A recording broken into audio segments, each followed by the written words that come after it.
Assalamualaikum warahmatullahi wabarakatuh. Dan salam satu Ramadan. Okay, hari ni untuk kelas sains kita akan sambung pelajaran dalam bab 6. Tajuknya ialah pengukuran.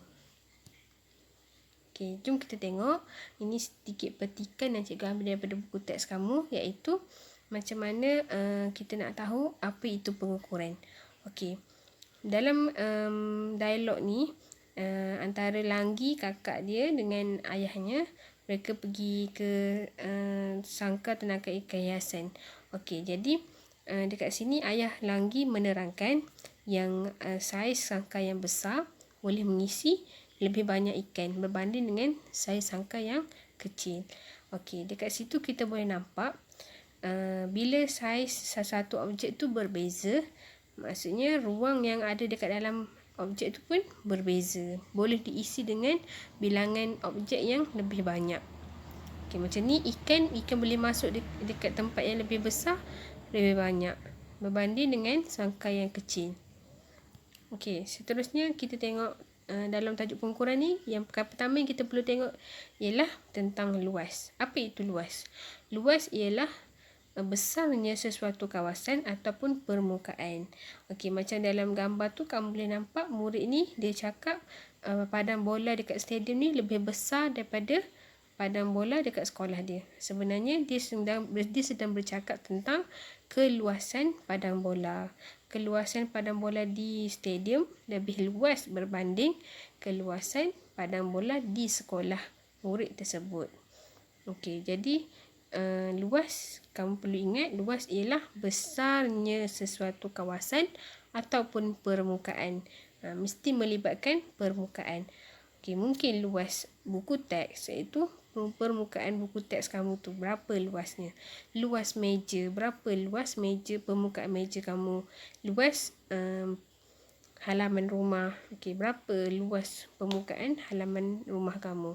Okey, itu apa maksud luas. Jadi sekarang kita nak tahu pula apakah unit yang digunakan untuk mengukur luas. Okey, untuk mengukur luas ada beberapa jenis unit yang berbeza mengikut saiz objek. Contohnya buku.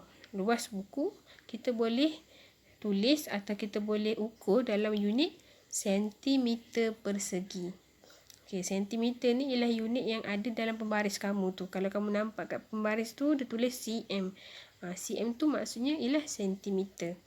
Jadi kita boleh guna pembaris untuk kita ukur panjang dan lebar pada buku teks untuk kita tahu luasnya. Okey, yang kedua ialah luas tika boleh dinyatakan dalam unit meter persegi. Okey, itu contoh tika. Tika ni saiz dia lebih besar daripada buku. Kalau kecil macam buku tu kita boleh guna sentimeter. Tapi kalau saiz yang besar sikit daripada buku, kita perlu gunakan saiz meter. Kita perlu gunakan unit meter untuk ukur. Okey, jadi kalau dalam luas ni meter persegi lah. Unitnya ialah meter persegi. Kalau kita nak tulis, kita perlu tulis M kuasa 2. Okey, kuasa 2. 2 tu sebenarnya kecil dan di atas. Okey, dan yang ketiga ialah luas negeri Pahang boleh dinyatakan dalam unit kilometer persegi atau ditulis kilometer kuasa 2. Okey, luas negeri. Tadi kita cakap pasal luas buku. Luas buku kita boleh guna pembaris. Luas tika ataupun luas pemadani kita boleh guna pita pengukur. Tapi kalau luas negeri yang besar, maksudnya kena ukur tanah yang besar-besar ni, kita dah tak gunalah pembaris. Kita dah tak gunalah pita pengukur. Tapi kita guna alat lain dan unitnya pun lain, iaitu kilometer persegi. Kilometer ni besar, unit dia lagi besar. Jadi dia boleh guna untuk mengukur luas kawasan yang lebih besar. Okey. Seterusnya kita pergi pula untuk lihat sedikit uji minda lah ni, kamu perlu jawab apakah unit yang sesuai untuk luas permukaan objek di bawah. Okey, kita tengok objek yang pertama, apa dia? Okey, apakah unit yang sesuai untuk ukur luas permukaan daun ni? Daun ni kecil. Kalau tadi yang kecil kita guna macam buku tadi kecil juga, jadi kita guna sentimeter persegi. Jadi untuk daun kita boleh guna sentimeter persegi. Unit sentimeter persegi. Objek yang kedua, luas gelanggang tenis. Luas gelanggang tenis kita boleh ukur menggunakan unit sama macam luas tikar tadi. Kita boleh guna unit meter persegi. Sebab masih boleh diukur guna pita ukur dan kita boleh kira luas permukaan itu menggunakan unit meter persegi. Dan yang ketiga, untuk nak kira luas tasik ni. Tasik ni besar, jadi kita perlu ukur menggunakan unit yang lebih besar, iaitu kilometer persegi. Jadi ingat, sentimeter untuk yang objek kecil, meter untuk objek yang sederhana besar, dan kilometer untuk objek yang sangat besar, yang tak boleh dah ukur dengan pita dah. Maksudnya dia sangat besar. Okey. Pengiraan luas permukaan sekata. Okey, cikgu akan tunjuk beberapa cara macam mana kita nak kira luas permukaan sekata. Sebelum tu, kita kena tahu dulu apa itu permukaan sekata. Okey, permukaan sekata ni ialah permukaan yang mempunyai bentuk yang spesifik. Contohnya, mempunyai bentuk segi empat sama, segi empat tepat, bulat ataupun segitiga. Kalau kita nak ambil contoh permukaan tidak sekata pula kan. Contohnya macam luas permukaan sehelai daun. Sebab bentuk daun tu dia bukan bentuk bulat. Nak kata bentuk bulat bukan, bentuk segi empat tepat pun bukan. Jadi itu kita panggil permukaan yang tidak sekata. Jadi sekarang ni kita nak belajar yang sekata dulu. Contohnya segi empat tepat macam cikgu lukis kat depan ni. Okey. Cara yang pertama, kita boleh guna cara grid 1 cm. Iaitu, sebelum tu grid 1 cm ni apa? Grid tu ialah satu segi empat sama yang berukuran 1 cm panjang, 1 cm lebar, dan dia punya luas dia ialah 1 cm persegi. Okey, macam mana kita nak guna dia? Okay, kita boleh ambil setiap grid 1 cm ni, kita susun dekat permukaan yang kita nak ukur tu. Contohnya ini, katakan ini ialah buku teks kamu. Jadi kita nak tahu buku teks kamu ni ada berapa sentimeter persegi. Jadi kita susunkan permukaan ni dekat sini. Tapi dalam kes yang sebenar, kamu kena ukurlah betul-betul berapa cm. Ini cikgu lukis dia dulu. Okey, kita letakkan dia. Tulis nombor 1, 2, 3, 4, 5, 6, 7, 8, 9. Kita ada 9 grid 1 cm persegi. Maksudnya, jadi kita punya luasnya ialah 9 cm persegi. Macam tu je cara dia. Maksudnya kita susun grid ni dekat permukaan yang kita nak kira tu. Kemudian kita kira ada berapa grid ni. Okey, jadi macam tu cara kita untuk kira luas segi empat sama ataupun segi empat tepat dengan cara grid 1 cm.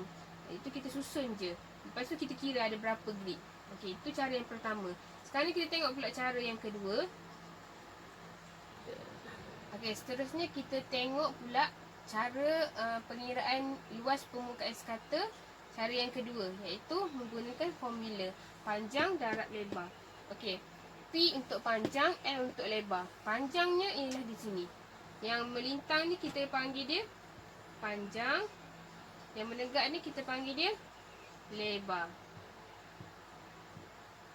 Okey, jadi senang je. Yang ni cara dia senang je. Kamu hanya perlu ambil pembaris yang ada ukuran tu. Kamu dapatkan berapa ukuran panjang dia. Katakan kamu kira guna pembaris, kamu letak pembaris kat sini. Ingat, cara guna pembaris kita kena mula kira daripada sifar, daripada angka sifar dekat sini. Bukannya awal pembaris. Okey, sifar contohnya kat sini dia berhenti 10 cm. Okey, jadi panjang ukuran kita ialah 10 cm. Okey, kita rekodkan dia, tulis dia dulu. Okey, kemudian kita ambil pembaris yang sama, kita ukur pula bahagian lebar. Okey, ukur daripada sifar sampai kat sini, katakan 15. Jadi lebarnya ialah 15 cm. Okey, apa yang kita nak buat bila kita dapat ukuran ni? Kita perlu darab, operasi darab. Mungkin kita akan pernah belajar dalam matematik. Macam mana, apa itu operasi darab. Jadi, luas sama dengan panjang darab lebar. Ini ialah formula je dulu. Okey, lepas tu dekat bawah kita tulis. P dia berapa? Panjang dia berapa? 10 cm. 10 cm darabkan dengan 15 cm. Okey. Dan kamu boleh kira 15 darab 10 berapa? 150 cm. Cm apa? Seperti kita dah belajar sebelum ni, unit untuk luas ialah cm persegi. Dia ada dua kecil dekat atas tu. Jangan tinggal. Jadi inilah cara yang kedua untuk kira luas permukaan sekata, iaitu dengan cara formula. Cara formula ni kita cuma ukur je panjang dan lebar dia dengan pembaris dan kita boleh darabkan. Tapi cikgu tunjuk contoh untuk kes yang benda kecil. Contohnya macam buku, kertas, kita boleh ukur dengan pembaris. Tapi kalau benda yang besar, contohnya cikgu tanya, berapakah luas permukaan kelas kamu? Jadi kamu tak boleh guna pembaris. Boleh guna alat lain, maksudnya unit dia pun akan berbeza. Tapi kaedah dia sama. Boleh guna pita pengukur yang panjang untuk kira panjang dan lebar. Lepas tu sama je, kamu boleh darabkan. Kaedah sama, cuma alat mungkin berbeza. Okey, itu dua cara untuk kira luas permukaan sekata. Dan pengiraan luas permukaan tidak sekata untuk objek yang tak mempunyai permukaan yang tak sekata. Contohnya macam daun. Ni daun ni. Okey, daun ni mempunyai permukaan yang tak sekata. Dia bukan ada bentuk yang tetap ataupun bentuk yang spesifik yang macam cikgu cakap tadi. Jadi macam mana cara nak kira luas permukaan dia? Okey, tengok dulu gambar ni.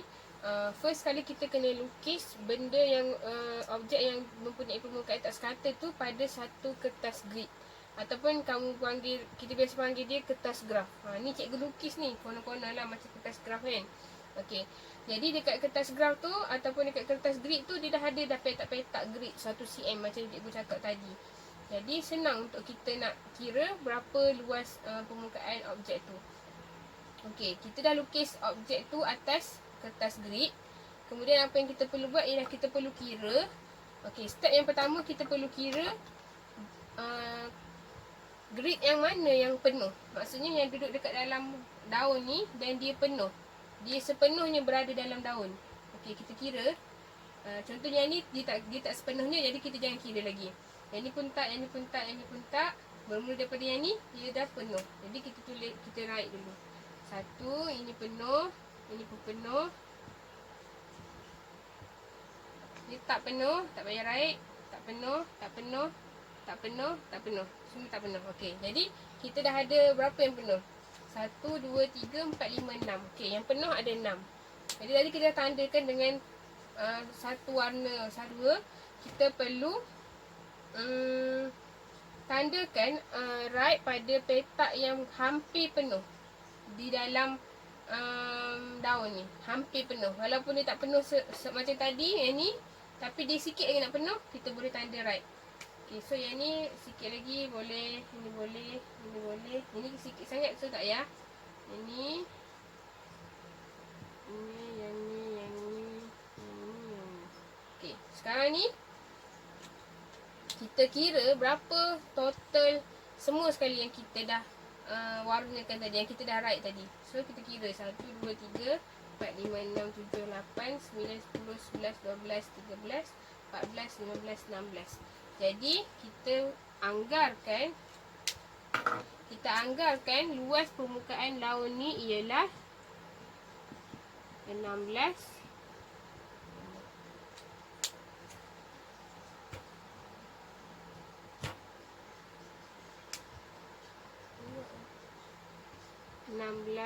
cm square. Okay, tapi disebabkan dia ialah objek yang tak sekata, apa yang kita tulis ni, luas ni bukanlah luas yang tepat, tapi hanya anggaran saja. Sebab macam yang kamu nampak tadi, ada banyak juga petak yang kita tak kira kan. Ni tak kira, ni tak kira. Jadi kita tak kata ini ialah tepat, tapi kita panggil dia anggaran luas. Okey, baik. Sampai di sini saja kelas kita pada hari ini. Cikgu harap kamu faham apa yang telah cikgu ajar tadi, dan boleh kamu praktikkan dalam kehidupan seharian kamu. Okey. Terima kasih cikgu ucapkan, dan kita jumpa lagi pada kelas yang seterusnya. Assalamualaikum warahmatullahi wabarakatuh.